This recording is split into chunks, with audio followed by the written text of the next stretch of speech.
RF Man here. Today I want to talk about MOSFETs, and I want to focus on one specific topic, and that would be how to stabilize a MOSFET to prevent oscillation or ringing on the gate or the drain. So that's today's topic. I'm going to go through my slides first and explain some simple methods that can be used to stabilize a MOSFET to prevent parasitic ringing and parasitic oscillation, and then I'm going to actually demonstrate using a simple circuit and my oscilloscope how the oscillation occurs and what we can do to eliminate it. So first thing we need to look at is an equivalent circuit for a MOSFET, and we can see that there's a lot of parasitic capacitance and inductance in your typical MOSFET. So if we go through and we look at this a little closer on the input side or the gate side, we have basically parasitic gate resistance, we have parasitic inductance on the gate, and then we have parasitic capacitance from the drain to the gate and also from the gate to the source. So that's on the input side. And then if we go and we look at the output side, we have some parasitic inductance on the drain, and we also have parasitic capacitance from drain to source, and then we have source inductance as well. Okay, and this comes from the mechanical construction of the MOSFET, the wire bondings that are used, and this particular model applies not just to your average MOSFET, but also for VDMOS, which is a vertically diffused MOSFET transistor, and also LDMOS, which is laterally diffused. So this is your typical model. Now these values of L and C, these parasitic values, are going to vary quite a bit from device to device, and it's always a good idea to take a look in the specification. Typically, they will specify the input and output capacitance as CISS and COSS, so you can look in the data sheet and see what the actual values are for the input capacitance and the output capacitance. And generally, the higher those values, the more risk you have of parasitic oscillation.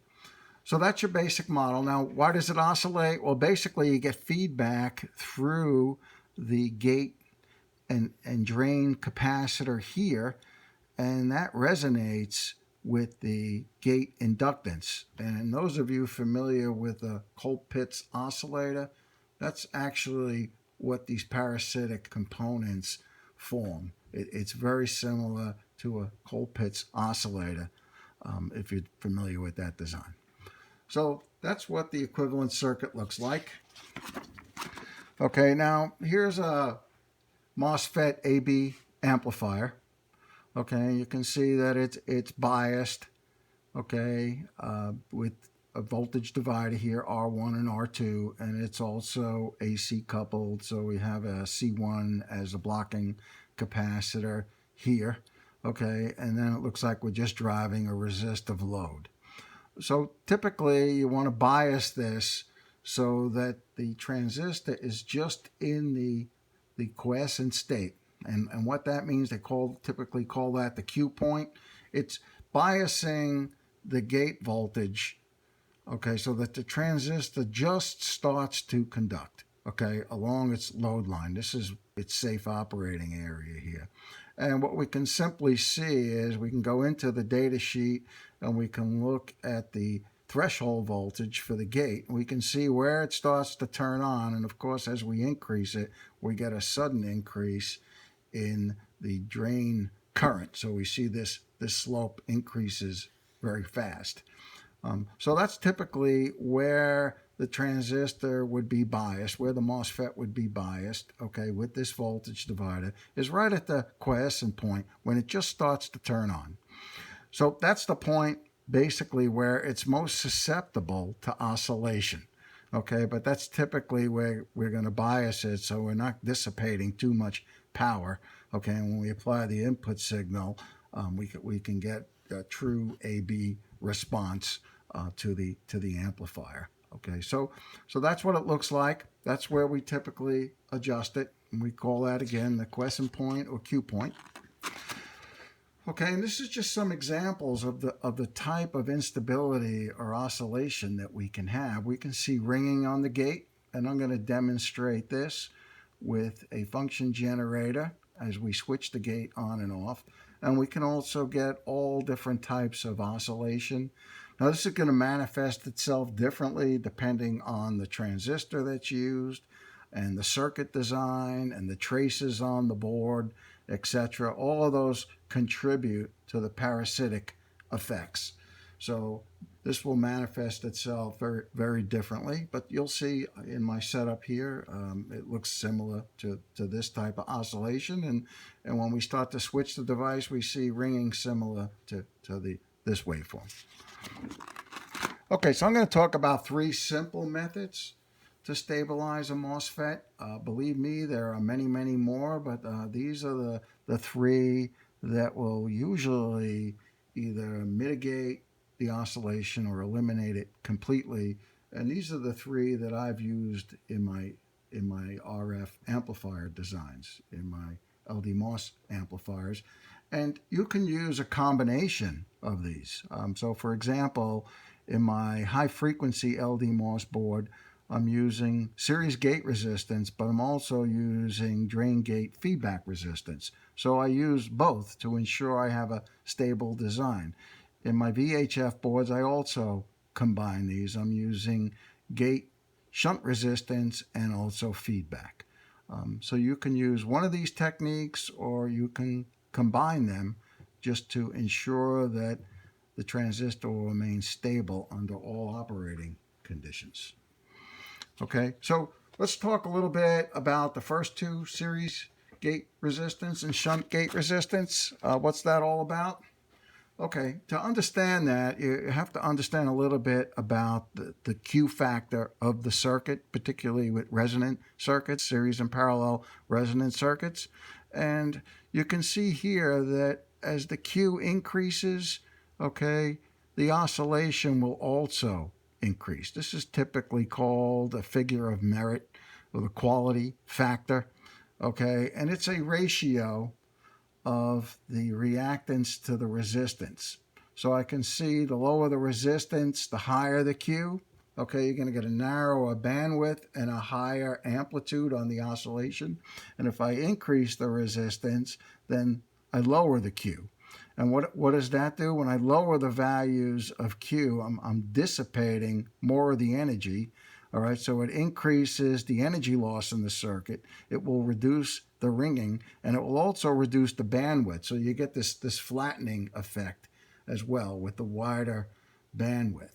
So if we add the resistance and we dissipate some of the energy, okay, the circuit is less likely to respond. Okay, and you can see here a simple relationship. I increase the Q and I get a higher amplitude and a narrower bandwidth. I decrease the Q, I get more energy loss, I get a lower amplitude and a wider bandwidth. So it tends to flatten the oscillation, or what we typically call dampen.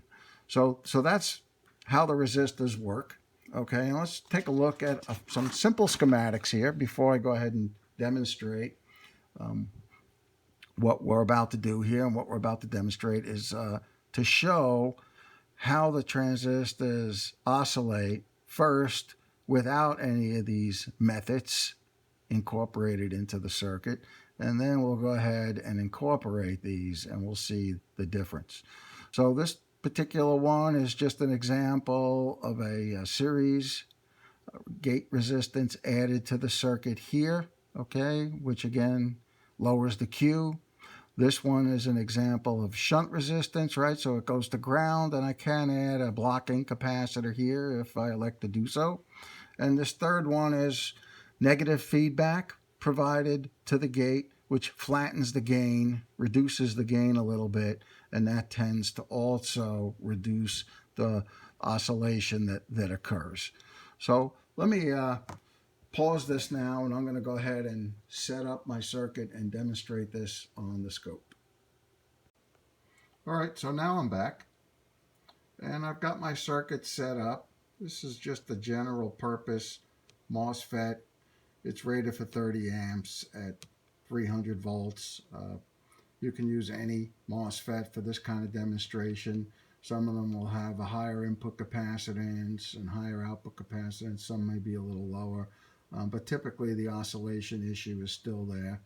And I've got an LED set up so you can see when the transistor starts to conduct and turn on. We call that the active region. Okay, and then we got a load resistor, and I got a small inductive load. It will oscillate with or without the inductive load, but I thought I'd put that there because typically MOSFETs will drive some kind of inductive load in an RF application, but really it will oscillate either way. So what I'm going to do is I'm just going to apply the DC bias voltage. I've got two power supplies set up. One, I'm using this device with 12 volts for the drain voltage, and then I'm using the second power supply to actually bias the transistor. Okay, so right now I'm at 2.4 volts, so I'm below the threshold for the gate, so the transistor is in the off state, and we can see that by here I'm not conducting any current.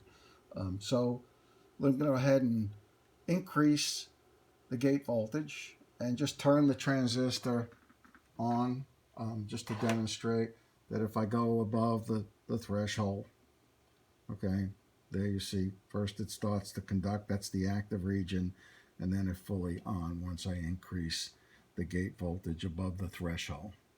All right, the current rises very quickly. I'm drawing about 750 milliamps with it fully conducted with the resistor value that I've decided to use there.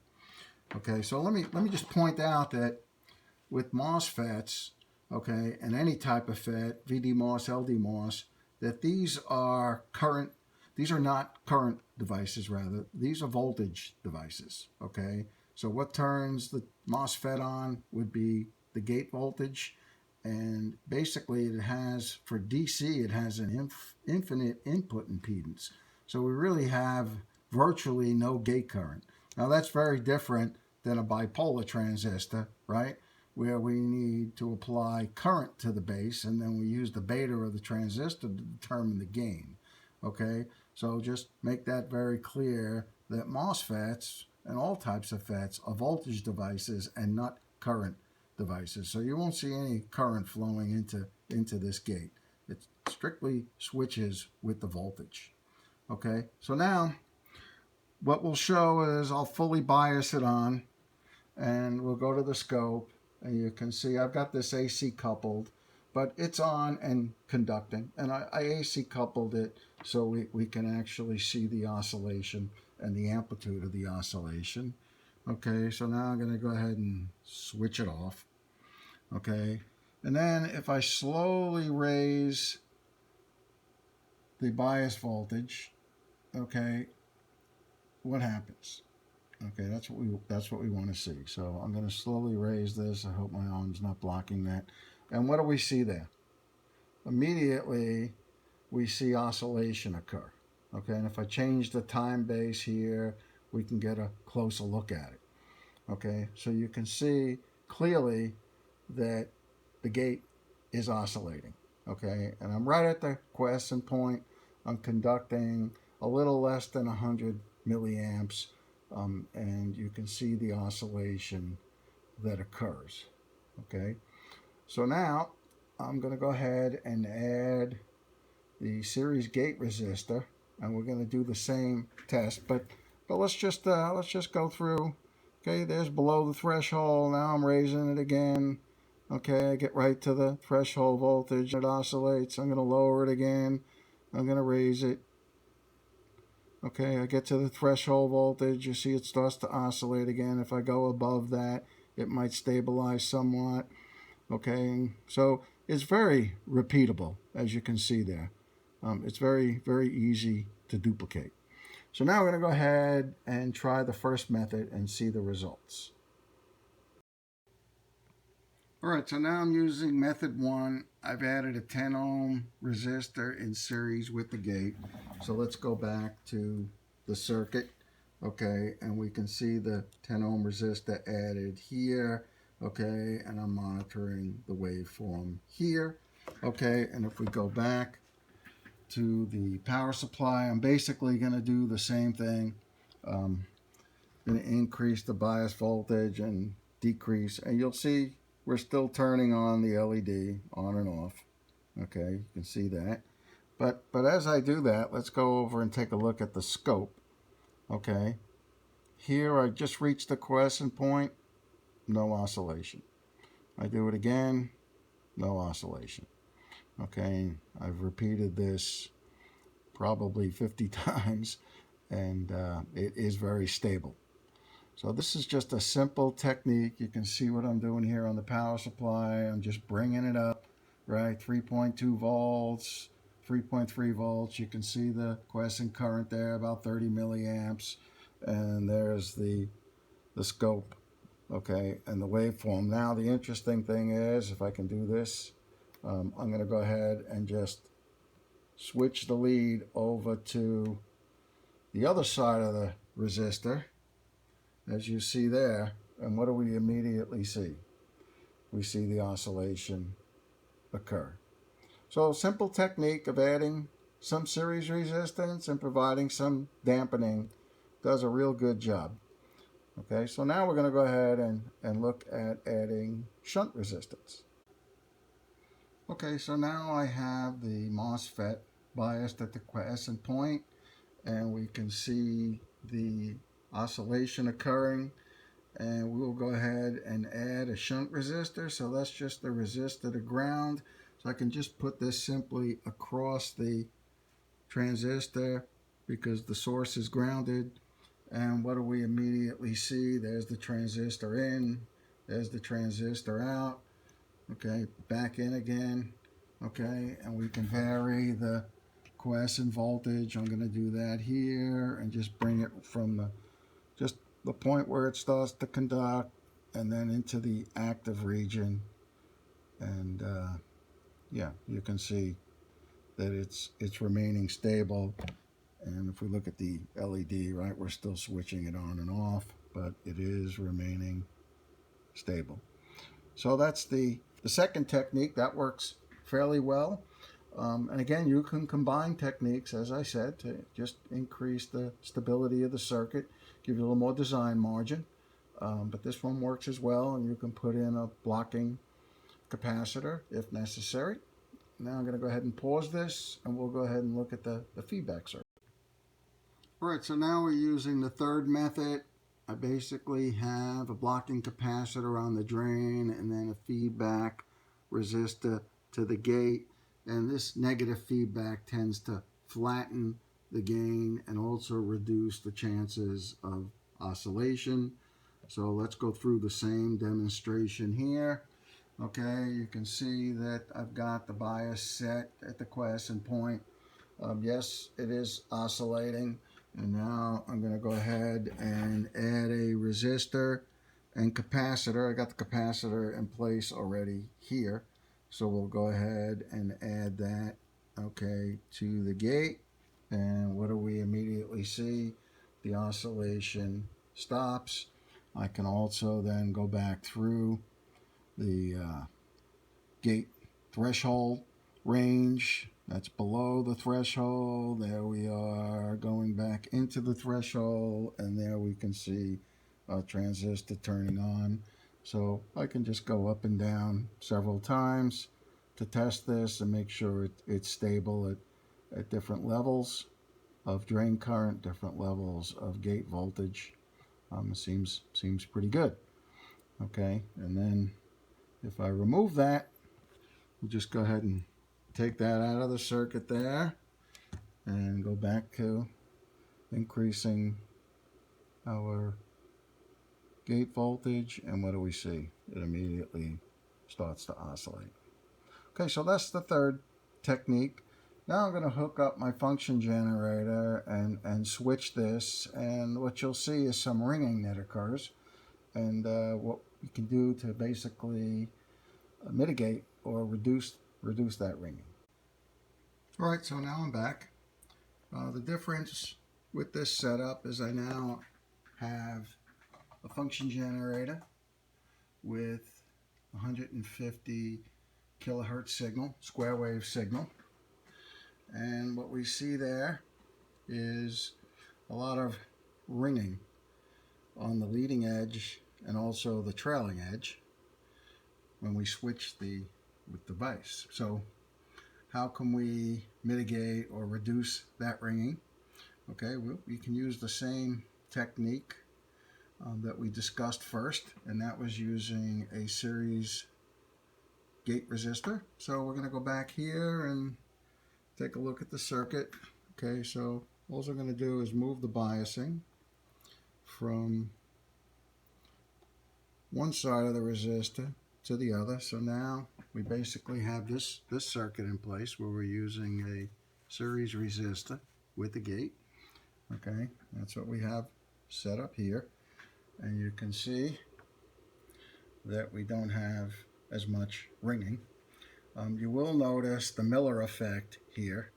Okay, as we switch this transistor and we increase the gain, that increases the gate capacitance, and that ultimately will affect the frequency response of the transistor. So we don't have a very clean edge here on the rise and on the fall time. So that's the Miller effect that you're seeing there, that affects the switching characteristics and frequency response of the MOSFET.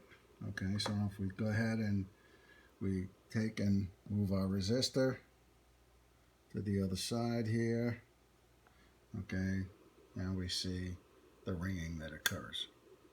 So that's it. That's the demonstration. I hope you found that useful. You can apply these other techniques as well to reduce the ringing. I just wanted to demonstrate one out of the three. But you can see real time the effects of adding these different types of modifications to your circuit to improve stability. Okay, thank you, RF Met.